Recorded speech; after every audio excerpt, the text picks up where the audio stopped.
नमस्कार प्रणाम, मैं हूं मिताली चंदोला। डार्कशीट के इस खास एपिसोड में आप सभी का स्वागत है। हमने अमूमन देखा है कि नारी उत्थान की हर कोई बात करता है। नारी तो नारायणी, ऐसा प्रधानमंत्री कहते हैं। अक्सर हमने एक स्लोगन भी सुना है, लड़की हूं, लड़ सकती हूं। लेकिन इन सब के बीच एक ऐसी दिल दहलाने वाली वारदात सामने आई है कि आप लोगों के भी रोंगटे खड़े हो जाएंगे। जी हां, मैं बात कर रही हूं आज राजस्थान के उस मुद्दे की जहां पर एक स्टैम्प पेपर पर बेटियों को, बहनों को बेचा जा रहा है। परत दर परत उठाऊंगी हर बात से पर्दा। देखिए मेरे साथ डार्कशीट। ओ मारा पैसो ले रहा मारा डिंडिया ला दे बोनी गली साइमन, खालिस ऊंची दमड़ी, खालिस ऊंचा दाम, हसीन शक्ल, हर बात में भरपूर। बोली लगाइए हाज़रीन, बोली लगाइए। नारी सशक्तिकरण का बज रहा है बिगुल, पर नारी ही महफूज नहीं। जो लोन था दो लोगों के बीच, दो पार्टीज के बीच, वो लोन की भरपाई ना होने की वजह से बच्चियों का ऑक्शन हुआ और स्टैम्प पेपर पे उनकी खरीदारी हुई। बाजार के अंदर बेटियों को, बहनों को बेचा जा रहा है। तो कास्ट पंचायत उस व्यक्ति पर दबाव बनाते हैं कि वो अपनी लड़की की नीलामी करे। सर बात यह है कि इस पे कोई कार्रवाई नहीं हो रही और सीरियसली नहीं लिया जा रहा। अभी नंबर 1 इसको कहा जा रहा है कि राजस्थान से गर्ल ट्रैफिकिंग होती है। वीरांगनाओं की भूमि में बिक रही हैं बेटियां। आखिर क्यों बढ़ रहा है महिला के क्राइम का ग्राफ? देखिए लाडो हुई नीलाम, सिर्फ सहारा न्यूज नेटवर्क पर। ओ माने राठौड़ारी बोली प्यारी लागी रे माँ, खुमर रमबा में जासा।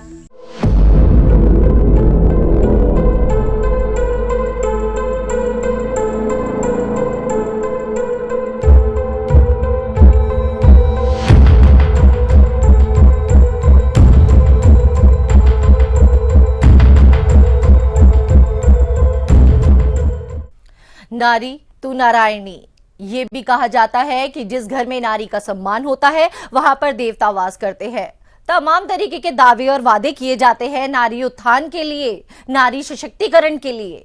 एक तरफ भारत उन्नति की ओर अग्रसर कर रहा है, वहीं जब human trafficking, girl child trafficking के मुद्दे, वारदातें और बातें सामने आती हैं तो रूह कांप जाती है। कुछ ऐसी ही वारदात सामने आई है राजस्थान से, जहां पर महज एक स्टैम्प पेपर पर बेटियों का सौदा किया जा रहा है। स्टैम्प पेपर पर हो रहा है बेटियों का सौदा। राजस्थान की कांग्रेस सरकार में बाजार के अंदर बेटियों को, बहनों को बेचा जा रहा है। ये इतनी भयावह स्थिति राजस्थान की हो गई है कि लड़कियों की खरीद फरोख्त हमारे राजस्थान के अंदर हो रही है। उन्हें गुलाम बनाया जा रहा है। अब इस तरह की बातें हमने सिर्फ आईसिस और तालिबान के अंदर सुनी थी, लेकिन अब इतनी दूर जाने की जरूरत नहीं।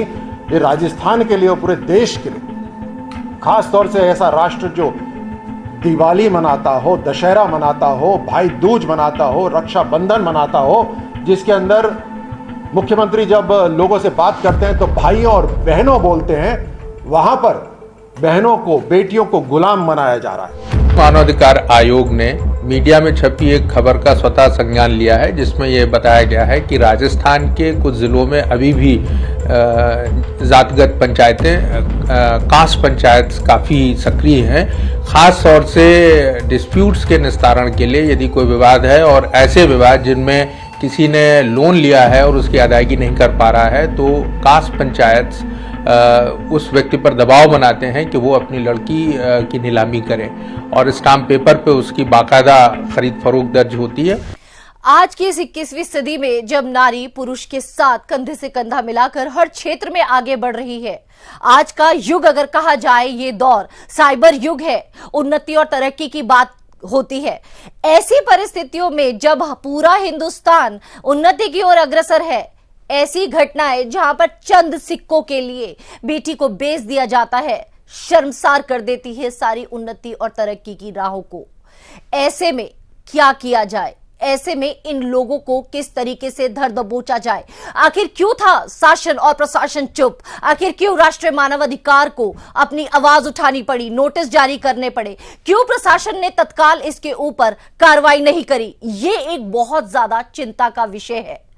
आखिर कब तक प्रशासन की नाकामी के चलते क्रिमिनल्स पनपते रहेंगे और बहन बेटियां बिकती रहेंगी? एक्शन में आई एनएचआरसी, राजस्थान सरकार को भेजा नोटिस।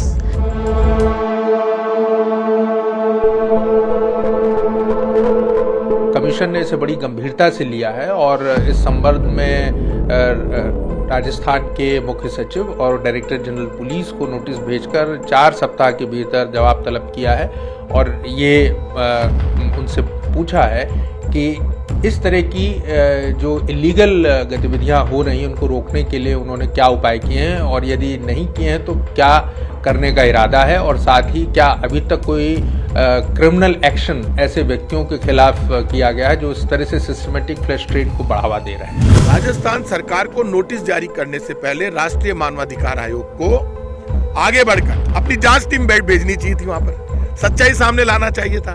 ये कोई पॉलिटिकल इशू नहीं है, ये कांग्रेस बीजेपी का मुद्दा नहीं है। कहीं पर यदि आप कह रहे हैं ऐसा हो रहा है और वो जांच होने से पहले ही आपने नोटिस जारी कर दिए डीजीपी को, तो आप जांच करवाइए, अपनी टीम भेजिए, सच्चाई सामने आनी चाहिए। बहन बेटियों की हो रही है खरीद फरोख्त।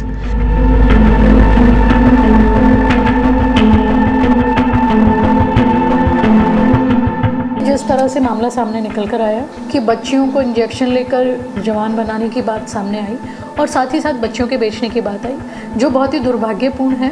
बाल आयोग को जैसे ही पूरे मामले की जानकारी प्राप्त हुई, तुरंत प्रभाव से पूरे मामले का प्रसंज्ञान लेते हुए वहां के जिला कलेक्टर महोदय और एसपी महोदय को चिट्ठी पत्री के माध्यम से पूरे मामले का प्रसंज्ञान लिया और 3 दिवस का समय देते हुए पूरे मामले की जानकारी चाहिए। 8 साल से 18 साल की बेटियों को वहां पर बेचा जा रहा है।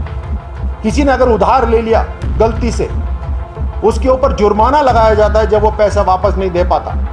मतलब गरीबी की ये हद हम राजस्थान में देखने को मिल रही है। और उसके ऊपर एक गैर कानूनी संस्था वहां पर आती है और जुर्माना लगाती है। जुर्माना अगर पे नहीं कर पाया, वो पैसे दे नहीं पाया, तो एजेंट आ जाते हैं और एजेंट आकर ये पूरा का पूरा गोदनामा वहां पे स्टैंप पेपर पे करवाते हैं और लड़कियों को बेच दिया जाता है। राजस्थान में बढ़ा महिला क्राइम का ग्राफ।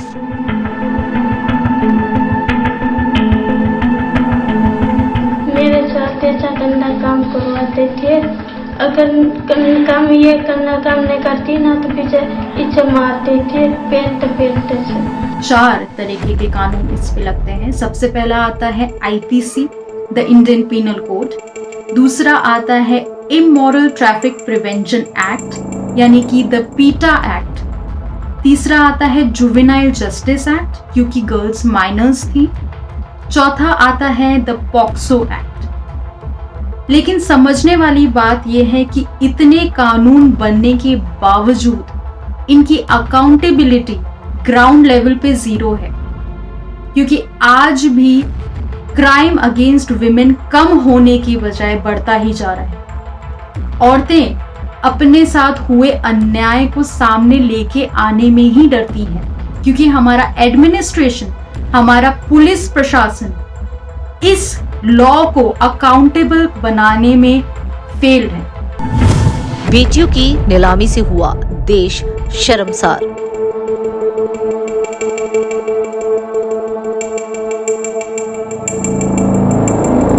आयोग ने अपने स्पेशल रिपोर्टर से भी अनुरोध किया है कि वो राजस्थान में जाएं और तमाम स्थानों का दौरा करें और ज़मीनी हकीकत पे को जानकर आयोग को एक विस्तृत रिपोर्ट दें कि क्या इस तरह की प्रथा चल रही है, उसके पीछे क्या कारण है और कैसे ये इतने समय से बिना प्रशासन की जानकारी के चलती रही है या प्रशासन ने अब तक क्या किया है।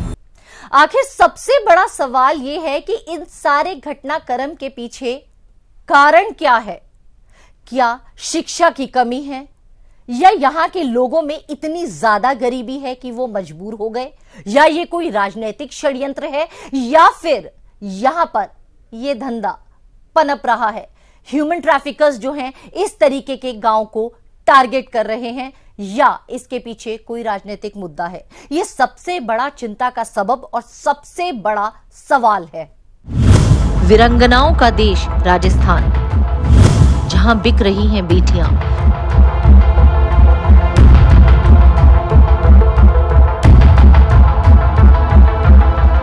कुछ समाज में ऐसी जातियां हैं जो उनके कमाने खाने के लिए कुछ आय के स्रोत नहीं हैं, उनके पास ज़मीनें नहीं हैं, तो गरीबी रेखा से नीचे जीवन यापन करती हैं। अगर उन गरीब परिवारों में कभी लड़ाई झगड़ा हो जाता है तो इनमें पंचायत बैठती हैं। तो इस पंचायत के अंदर समाज के बड़े बड़े एजेंट लोग होते हैं जो पंचायत करके इन गरीब परिवारों के ऊपर कर्जा चढ़ाते हैं। इनको ज़्यादा दंड जुर्माना किया जाता है। उस दंड जुर्माने से ये गरीब परिवार ऊपर उठकर नहीं आ सकते हैं, तो इन गरीब परिवारों से फिर वही एजेंट संपर्क करके इनकी जो लड़कियां बच्चियां होती हैं उनका वेश्यावृत्ति के लिए सौदा किया जाता है। उसके लिए इनके स्टाम्प पर लिखाई पढ़ाई कराई जाती हैं। गर्ल चाइल्ड ट्रैफिकिंग है, इससे रिलेटेड कई पीनल प्रोविजंस हैं आईपीसी में, जैसे कि 366A, 366B,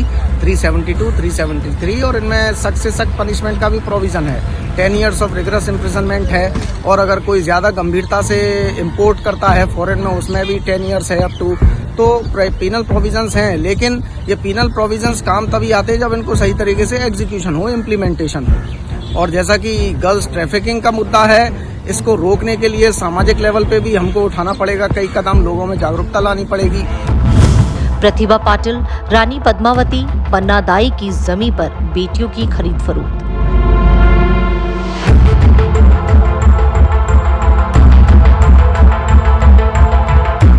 ऐसी बहुत सारी घटनाएं राजस्थान में पिछले कुछ वर्षों से आती जा रही हैं, लेकिन दुखद बात यह है कि इस पे कोई कार्रवाई नहीं हो रही और सीरियसली नहीं लिया जा रहा। और ये तो मुझे लगता है काफी सारी बच्चियों की है।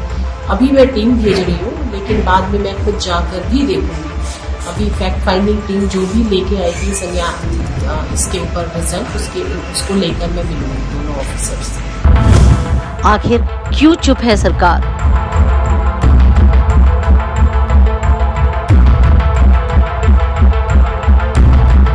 जहाँ इस प्रकार की संस्थाएं इन्वॉल्व हो रही है, इसका मतलब यह है कि घटना गंभीर है। उस गंभीर घटना को सरकार को भी गंभीरता से लेना चाहिए, पर उसके बारे में सरकार इतनी ज़्यादा चिंतित नहीं है। लेकिन इस घटना के कारण से राजस्थान की भी बदनामी होती है, भीलवाड़ा की भी बदनामी होती है, और इतने लंबे समय देश की आज़ादी के बाद भी अगर कर्जे के एवज में महिलाओं को बेचा जाता हो और उसकी इक्का दुक्का भी अगर उधार निकलता है, तो वो निश्चित रूप से संपूर्ण राजस्थान के लिए शर्मसार है। राजस्थान की माटी वीरांगनाओं की माटी भी कही जाती है। जिस वक्त पुरुष प्रधान समाज था, उस वक्त भी कई वीरांगनाओं ने इतिहास में अपना नाम दर्ज कराया। उस माटी से जब इस तरीके की वारदात सामने आती है कि महज एक स्टैंप पेपर पर बेटियों को बेचा जा रहा है, तो उससे दिल दहल उठता है। पूरा हिंदुस्तान शर्मसार हो जाता है। जब यह मामला राष्ट्रीय मानव अधिकार के संज्ञान में आया, राष्ट्रीय महिला आयोग के संज्ञान में आया, तो उन्होंने तत्काल प्रभाव से इस पर कार्रवाई करी और तत्काल प्रभाव से नोटिस जारी किए।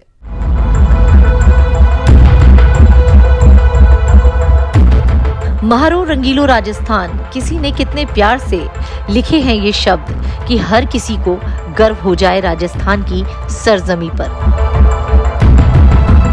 जहां रानी पद्मावती, पन्ना दाई, महारानी गायत्री, हाड़ा रानी जैसी वीरांगनाओं ने जन्म लिया। मीराबाई जैसी अनूठी कृष्ण भक्त भी राजस्थान की सरजमी से मिले, जिस प्रदेश ने इस देश को उसकी प्रथम महिला राष्ट्रपति दी। कालबेलिया नर्तकी गुलाबो हो या फिर डिस्कस थ्रोअर कृष्णा पूनिया, या फिर हम बात करें इंग्लिश चैनल को तैर कर पार करने वाली प्रथम भारतीय महिला भक्ति शर्मा। राजस्थान की सरजमी की महिलाओं ने हर युग में अपना परचम लहराकर पूरे राजस्थान को गौरवान्वित किया है। राजस्थान में कई ऐसी महिलाओं ने जन्म लिया है जो इतिहास में अपना नाम दर्ज करा चुकी हैं। इनके योगदान के लिए आज भी इन्हें जाना जाता है। इन महिलाओं ने उस जमाने में घर की चौखट से बाहर निकलकर अपने लिए एक मुकाम हासिल किया जब पुरुष समाज का बोलबाला चरम पर था। इतना ही नहीं, कुछ वीरांगनाओं ने ऐसे ऐतिहासिक फैसले लिए जिससे राजस्थान की माटी को एक नई पहचान मिली। लेकिन इसी राजस्थान में आज सरेआम घर की बहन बेटियों को बेचा जा रहा है। जो गर्ल्स चाइल्ड ट्रैफिकिंग का मैटर है या ह्यूमन ट्रैफिकिंग किसी को भी कह लीजिए, राजस्थान में इसकी कई घटनाएं देखने को मिलती हैं और जैसा कि नंबर 1 इसको कहा जा रहा है कि राजस्थान से गर्ल ट्रैफिकिंग होती है, तो कारण इसके पीछे कई सामाजिक कारण भी हैं और आपराधिक प्रवृत्ति के लोगों द्वारा भी यह कार्य किया जाता है। सामाजिक कारणों में हम इसको ले सकते हैं, जैसे कि सबसे बड़ा कारण है पॉवर्टी, गरीबी, कि बहुत से माँ बाप होते हैं जिनके पास इनकम नहीं है तो वो अपनी लड़कियों को बेच देते हैं और वो ले जाते हैं जिनके यहाँ पे लड़कियों का या तो जो अनुपात है, जेंडर डिस्क्रिमिनेशन है बहुत, और उनके अकॉर्डिंग में लड़कों के अकॉर्डिंग में लड़कियाँ नहीं है तो शादी करने के लिए बेच देते हैं और उन चंद पैसों के लिए और इस घटना को अंजाम दिया जाता है। वर्तमान समय में एक परिवार, समाज और देश की प्रगति में नारी का सराहनीय योगदान है। इसीलिए पूरी दुनिया नारी सशक्तिकरण का बिगुल बजा रही है। नए नए क्षेत्रों में स्त्री अपनी प्रतिभा से नई पहचान बना रही है। आज के समय में जमीन से लेकर आसमान तक कोई ऐसा क्षेत्र नहीं जहां उच्च स्थान पर नारी कार्यरत ना हो। लेकिन राजस्थान से आई खबर ने सबका दिल दहला दिया, जिसमें पिछले चंद रोज में करीब 400 बच्चियों के लापता होने की खबर है। बेटियों को बाजार में बेचे जाने की खबर से पूरा देश शर्मसार है। 2 एस्पेक्ट सामने आ रहे हैं। सबसे पहले फाइनेंशियल ट्रांजैक्शन, जो लोन था 2 लोगों के बीच, 2 पार्टीज के बीच, वो लोन की भरपाई ना होने की वजह से बच्चियों का ऑक्शन हुआ और स्टैम्प पेपर पे उनकी खरीदारी हुई। आज भी ये मानसिकता हम राजस्थान जैसे स्टेट्स में देखते हैं। दूसरा एक अहम मुद्दा यहाँ पे आता है कास्ट बेस्ड डिफरेंसेस, जो हमारी सोसाइटी में आज भी है, जिसकी वजह से आज भी औरतें सफर कर रही हैं। अब तक इराक और सीरिया जैसे देशों से ये बातें सामने आती थी कि औरत की नीलामी हो रही है, औरत हुई नीलाम। लेकिन राजस्थान की इस घटना ने सबके जहन में एक खौफ पैदा कर दिया। आज का युग जब सब उन्नति की ओर अग्रसर हैं, पूरा देश उन्नति की बात करता है, ऐसे में एक गांव में, एक राजस्थान जैसे प्रदेश में, शिक्षित प्रदेश में जब इस तरीके की घटना होती है तो उससे मानवता पूरी की पूरी शर्मसार हो जाती है। राजस्थान में बेटियों की हो रही है नीलामी। राष्ट्रीय मानव अधिकार आयोग ने राजस्थान सरकार को जारी किया नोटिस। त्योहारों के बाद 400 लड़कियां गायब। महिला अपराध के मामले में राजस्थान बना नंबर 1। 8 से 18 वर्ष की लड़कियों की हो रही है खरीद फरोख्त। राजस्थान एक बहुत ही कल्चरली रिच स्टेट है।